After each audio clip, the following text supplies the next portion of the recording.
the next left onto West 9th Avenue, then turn left onto South Walnut Street. Growing up, I always knew that my parents were honest and hardworking people, but I still watched them struggle like so many families do in our community. I remember seeing the dread on my mother's face every time I went off to a wrestling meet in high school. We didn't have health insurance, and she always worried that I'd get hurt. Even at 13 years old, I knew that x-rays are expensive. Unfortunately, my family story isn't unique. Struggles like these are the stories of millions of Americans. People are forced to work multiple jobs with the knowledge that if they get injured, they'll have to choose between medical treatment or feeding their families. And it doesn't have to be this way. Joining us now is congressional candidate for Washington's 5th District, Christopher Armitage. Welcome to the show. Thanks for having me, John. I entered this race because of the simple question, who do you want to vote for? My answer felt pretty straightforward. Someone honest, working class, someone who's going to fight for real solutions, someone who isn't bought and paid for before they even enter office.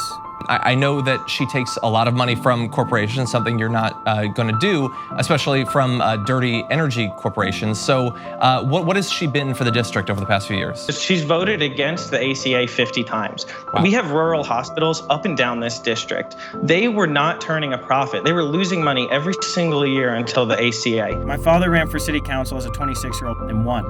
Later, he decided to take up a trade, HVAC repair, because he said he actually wanted to fix things. I enlisted in the Air Force when I was 18. Thanks to the military, I was able to earn a Master's of Science in Homeland Security and an undergraduate degree in Criminal Justice while I was stationed at Fairchild Air Force Base.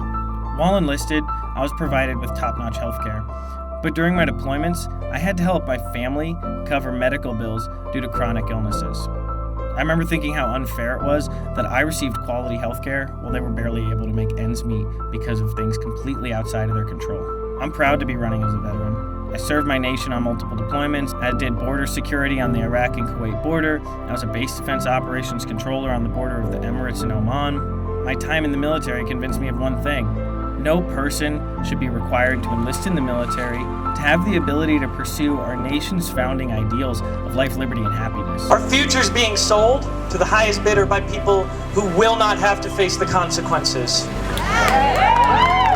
As a community organizer, an activist, I've seen the value that can be brought to a community when there's access to a living wage, guaranteed housing, and universal health care.